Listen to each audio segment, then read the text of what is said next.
Hello बच्चों, तो चलिए इस प्रश्न को पढ़ते हैं। यदि ए सदिश बराबर आई कैप माइनस 2 जे कैप माइनस 3 के कैप, बी सदिश बराबर 2 आई कैप प्लस जे कैप माइनस के कैप, सी सदिश बराबर आई कैप प्लस 3 जे कैप माइनस 2 के कैप, तब ए सदिश क्रॉस बी सदिश क्रॉस सी सदिश है। तो यहाँ पर देखो, चारों विकल्पों में से हमें सही विकल्प बताना है कौन सा होगा।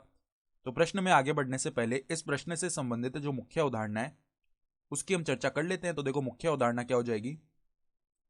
हम जानते हैं, देखो सदिश त्रिगुणन के बारे में जानते हैं कि P सदिश क्रॉस में Q सदिश, ठीक है, इस प्रकार लिखा हुआ है, और इसके क्रॉस में है R सदिश।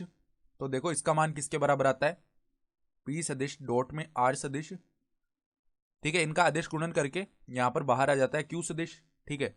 और माइनस में देखो, माइनस में क्या आता है हमारे पास में, यहां पर Q सदिश डॉट में R सदिश, ठीक है, ये आ जाता है। और यहां पर बाहर क्या हो जाता है, अब बाहर हो जाता है अब की बार P सदिश। ये होता है सदिश त्रिगुणन। तो अब देखो यहां पर हमारे पास 3 सदिश दिए हुए हैं और हमें ए सदिश क्रॉस बी सदिश क्रॉस में सी सदिश इसका मान बताना है। तो देखो ए सदिश क्रॉस बी सदिश क्रॉस में सी सदिश ये निकालेंगे ना, तो इसका मान किसके बराबर आएगा, ए सदिश डॉट में सी सदिश और बाहर आ जाएगा बी सदिश। माइनस में देखो अब आएगा बी सदिश डॉट में सी सदिश और बाहर क्या आ जाएगा आपकी बार, ए सदिश। तो अब देखो यहां पर पहले तो हम क्या करते हैं कि ए सदिश डॉट में सी सदिश इसका मान निकाल लेते हैं।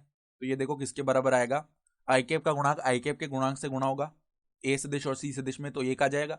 फिर -2 गुणा हुआ 3 से माइनस का 6 आ जाएगा। फिर -3 गुणा हुआ -2 से प्लस का 6 आ गया, तो इसका मान तो हमारा 1 बनेगा। फिर इसी प्रकार हम बी सदिश डॉट में सी सदिश का मान निकाल लेते हैं। तो ये देखो किसके बराबर आ जाएगा, 2 एकम 2 होता है। फिर 1 गुणा हुआ 3 से प्लस में 3 आ जाएगा। फिर देखो -1 गुणा होगा -2 से प्लस का 2 आ जाएगा, तो ये बन गया हमारा 7। सही है। तो अब देखो ए सदिश क्रॉस बी सदिश, ठीक है, और यहाँ पे क्रॉस में है सी सदिश, इसका मान निकाल लेते हैं। तो 1 गुणा होगा बी सदिश से, तो 2 आई कैप प्लस में जे कैप माइनस के कैप, वापस यही बन जाएगा। फिर देखो माइनस में 7 गुणा होगा ए सदिश से, तो -7 आई कैप। फिर देखो माइनस का 7 गुणा होगा -2 से, तो प्लस का 14 और यहाँ पे जे कैप है। फिर -7 गुणा होगा -3 से, प्लस का 21 के कैप, ये पद बनेगा। तो अब देखो 2 आई कैप -7 आई कैप हो गया माइनस का 5 आई कैप जे कैप, और प्लस में 14 जे कैप हो गया प्लस का 15 जे कैप माइनस के कैप, और प्लस का 21 के कैप हो गया प्लस का 20 के कैप। सही है।